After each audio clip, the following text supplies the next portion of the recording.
အားလုံးမင်္ဂလာပါဒီရတော့ဒီလိုဒီစီပန်နဲ့ကောင်းစီကိုလာပြီးတော့ထုတ်ပြပေးမှာဖြစ်ပါတယ်။ရှေ့ကတော့ကိုတော့8 blind နဲ့ FR 4.0 mm တောင်းပေးထားပါတယ်။ကျွန်တော်တို့ Mikoto 4 blind ရှိတော့ Mikoto 4 blind တုံးလို့ပို့စစ်ပြပါတယ်။ဒီမှာဆိုကြိုးရှိမယ်ပြီးလို့ရှိရင်ကျွန်တော်တို့ဖွင့်ပြီး9ခါတက်ပါမယ်။တက်ပြီးဆိုလို့ရှိရင်ပထမဆုံးစားခဲ့တဲ့အပေါက်ထဲကိုထည့်ပြီးတော့မှရှက်ကော့နဲ့ပြည့်ပြီးတော့မှဆက်မှာပေါ့နော်လို့ရှိရင်ဖွင့်ပြီးနောက်ထပ်၄ခါထပ်တက်မယ်ပြီးတော့အဲ့ဒီအပေါက်ထဲကိုတက်ရှိ3တိုင်ထိုးရပါမယ်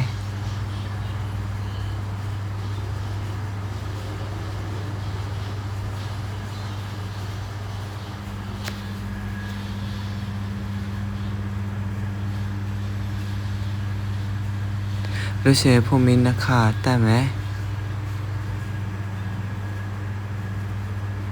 ပြီးတော့အဲ့ပေါက်ထဲမှာနောက်ထပ်တိုင်ရှိ3တိုင်ထပ်ထိုးရပါမယ်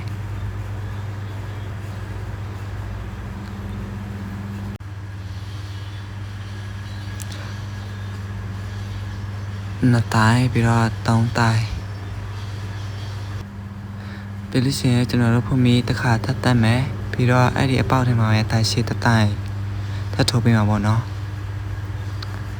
ပြီးတော့ဆိုလို့ရှိရင်ကျွန်တော်တို့ဖွင့်ပြီးနောက်ထပ်4ခါထပ်တက်မယ်ပြီးတော့ဟိုဘက်ကိုလမ်းမယ်ပြီးလို့ရှိရင်ခဏရထိုးထားတဲ့တိုင်ရှိတိုင်ရဲ့အပေါက်တွေကိုထည့်မယ်ပြီးတော့အဲ့ဒီကိုတိုင်ရှိ3တိုင်ထိုးမှာပေါ့နော်2တိုင်3တိုင်ပြီးဆိုလို့ရှိရင်ခဏအဲ့ဒီ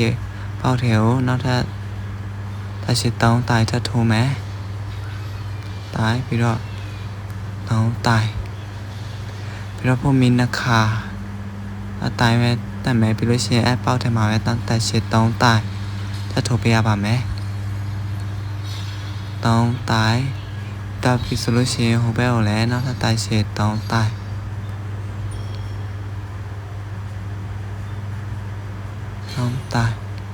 ပြီးလို့ရှိရင်ခါရလိုပဲပုံမီတစ်ချက်တက်မယ်ပြီးတော့အဲ့ဒီပေါက်ထဲမှာပြပြီးတော့မှတက်ရှိတဲ့တိုင်ထပ်ထိုးမှာပေါ့နော်ပြီးလို့ရှိရင်ဒုတိယအဆင့်ပြီးသွားပြီပေါ့နော်ပြီးတော့ခါတတိယအဆင့်မှာပဲအဲ့တိုင်းပါပဲပုံမီ၄ခါတက်မယ်ပြီးတော့ဟိုဘက်လဲမယ်ခဏထိုးခဲ့တဲ့တိုင်ရှိပေါက်တွေကိုထည့်ပြီးတော့မှတိုင်ရှိ3တိုင်ထပ်ထိုးပါမယ်3တိုင်ပြီးတော့နောက်တစ်ပေါက်စားရလို့ရှိရင်နောက်တစ်တိုင်ရှိ3တိုင်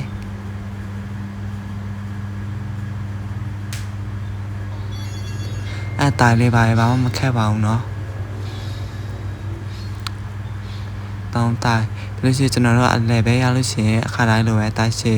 3တိုင်ထိုးမယ်ပြီးတော့ဖုန်မီနှစ်ခါတက်မယ်နောက်ထပ်တိုင်ရှိ3တိုင်အဲ့ပေါက်ထမှာပြတ်ထိုးမယ်အဲ့ဒီပုံစံတိုင်းပဲထိုးတော့ပေးရမှာဖြစ်ပါတယ်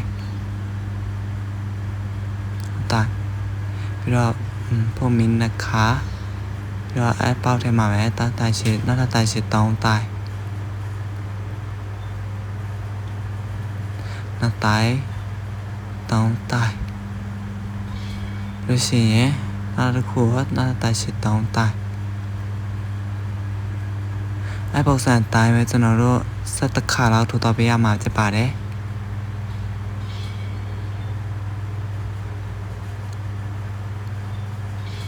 3တိုင်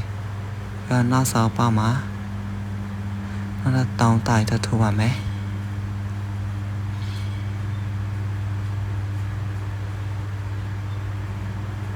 3တိုင်ပြီးလို့ရှိရင်ခါလိုပဲပုံမီတစ်ချက်တက်မယ်ပြီးတော့အပေါက်ထဲမှာပဲတိုင်ရှိတိုင်ထိုးပါမယ်ပြီးတော့ပုံမီ၄ခါ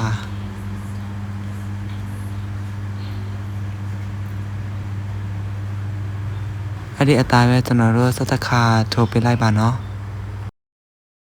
ကျွန်တော်တို့7ခါလောက်ထိုးတော့ပြီးဆိုလို့ရှိရင်ဒီလိုပုံစံမျိုးရလာမှာဖြစ်ပါတယ်12ခါများတော့ကျွန်တော်တို့ထိုးနီးလေးနည်းနည်းလေးပြသွားမှာဖြစ်ပါတယ်ပုံမီ၄ခါဒီလိုတက်ပြီးဆိုလို့ရှိရင်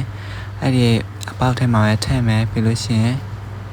တိုင်ရှိတစ်တိုင်ပြီးတော့ပုံမီတစ်ခါ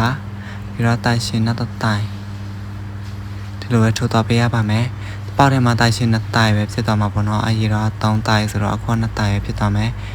ပြီးတော့နောက်တစ်ပေါက်ထဲမှာလည်းတိုင်ရှိတတိုင်းပြီးတော့ဖုန်မီတခါပြီးတော့နောက်တိုင်ရှိတတိုင်းအဲ့လိုပဲဖြစ်သွားမှာပေါ့နော်နောက်ပေါက်ထဲကိုလည်းတိုင်ရှိတတိုင်းဖုန်မီတခါပြီးတော့နောက်တိုင်ရှိတတိုင်းကျွန်တော်တို့တစ်ပေါက်ထဲမှာတိုင်ရှိတဲ့တိုင်ပဲဖြစ်သွားမှာပေါ့နော်အဲ့ပေါ်စားတိုင်အလဲပဲထီကိုရောက်ပြီဆိုလို့ရှိရင်ကျွန်တော်တို့အလဲပေါက်ထဲကိုတိုင်ရှိတတိုင်း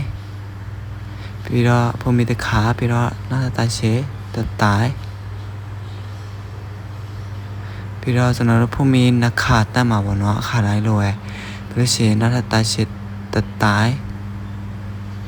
ပြီးတော့ဖုန်မီတခါနောက်တိုင်ရှိတတိုင်းတိုင်ရှိလေးတိုင်ဖြစ်သွားမှာပေါ့နော်အဲ့ဒီအပေါက်ထဲကိုကျတော့ပြီးတော့ကျန်တဲ့အပေါက်တွေတော့ပုံမှန်တိုင်းပဲတိုင်ရှိတိုင်ဖုန်မီတခါပြီးတော့နောက်တိုင်ရှိတတိုင်းအဲ့လိုပဲထိုးသွားပေးလိုက်ပါကျွန်တော်တို့အဆောင်ထိရောက်ပြီဆိုလို့ရှိရင်ကျွန်တော်တို့73ခါမြောက်ဆိုလို့ရှိရင်ကျွန်တော်တို့အဲ့ဒါဖုန်မီ3ခါပဲတက်မှာပေါ့နော်ပြီးလို့ရှိရင်အဲ့ဒီတိုင်ရှိနှစ်တိုင်ထိုးထားတဲ့အဲ့ဒီကြားတဲ့ကိုအပေါက်တွေကိုတိုက်တုံနဲ့ဆက်မယ်ပြီးလို့ရှိရင်နောက်ဖုန်မီ3ခါပြီးတော့နှစ်ခုချားမယ်ပြီးလို့ရှိရင်အဲ့ဒီအပေါက်တွေကိုတိုက်တုံနဲ့ဆက်ပါမယ်ခါတိုင်းလိုပဲ3ခါတက်မယ်ပြီးလို့ရှိရင်နှစ်ခုအပပက်နှစ်ခုချားပြီးတော့မှတိုက်တုံနဲ့ဆက်မယ်ဖုန်မီ3ခါတက်မယ်နှစ်ခုချားပြီးတော့မှတိုက်တုံနဲ့ဆက်မယ်အဲ့အပေါက်စံအတိုင်းပဲကျွန်တော်တို့ထိုးသွားပေးလိုက်ပါတော့ပြီးတော့အဲ့လိုချားပြီးတော့ထိုးသွားပြီးတော့မှကျွန်တော်တို့ဟိုအလဲအထိရောက်ပြီဆိုလို့ရှိရင်ကျွန်တော်တို့အဲ့ဒီအလဲတဲ့အပေါက်တွေကိုတိုက်တုံနဲ့ဒီတိုင်းဆက်မယ်ပြီးလို့ရှိရင်ဖုန်မီ3ခါတက်မယ်ပြီးတော့အဲ့ဒီအပေါက်ထဲမှာပဲနောက်ထပ်တိုက်တုံနဲ့အဲ့လိုဆက်ပေးလိုက်ပါတော့မဖြစ်တော့မှာပေါ့လို့ရှိရင်နောက်ထပ်3ခါထပ်ထိုးမယ်ပြီးတော့တစ်ခုချပြီးတော့မှအတိုင်းပဲပုံမှန်တိုင်းပဲကျွန်တော်တို့အဆောင်ထိထိုးသွားပေးလိုက်ပါကျွန်တော်တို့အဆောင်ထိထိုးသွားပေးလိုက်ပြီဆိုလို့ရှိရင်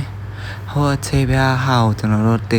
တက်ရောက်ကျွန်တော်တို့လုံးမှာပေါ့နော်အဲ့ဒါကြလို့ရှိရင်အဲ့ဒီဟိုကြားတဲ့ထဲကအပေါက်ထဲကိုအဲ့မျိုးကြတော့ကျွန်တော်တို့ပေါက်တင်မရှိဘူးပေါ့နော်ကျွန်တော်တို့စစ်ပြေမြပေါက်တွေရောကျွန်တော်တိုက်သွင်းတစ်ခါထိုးမယ်ဒီနေရာလေးနည်းနည်းလေးတော့ရှုပ်တယ်ပေါ့နော်ဒါပေမဲ့အစစ်ပြီးသလိုကြည့်လို့ရပါတယ်ပြီးတော့အဲ့ဒီအပေါက်တွေကိုတိုက်သွင်းနှစ်ခါထိုးမှာပေါ့နော်ကျွန်တော်ဒီရှေ့ဘက်ခေါင်းရရှေ့ဘက်ကိုချမဲ့နေရာလေးပေါ့အဲ့နေရာလေးကျတော့ဖုန်မီရှိတဲ့ခါကျတော့နည်းနည်းလေးထိုးရတာခက်တာပေါ့နော်ကြားတယ်ကိုနှစ်ပေါက်ထိုးမယ်ကျွန်တော်ဒီချာထားတဲ့ဒီကြားတဲ့နေရာကိုတစ်ခါတိုက်တော့တစ်ခါထိုးမယ်ဒီချာတစ်ခါထိုးမယ်ပြီးလို့ရှိရင်အဲ့ဒီအပေါက်ကြီးတဲ့ကိုတိုက်တော့နှစ်ခါအဲ့လိုထိုးသွားပေးလိုက်ပေါ့နော်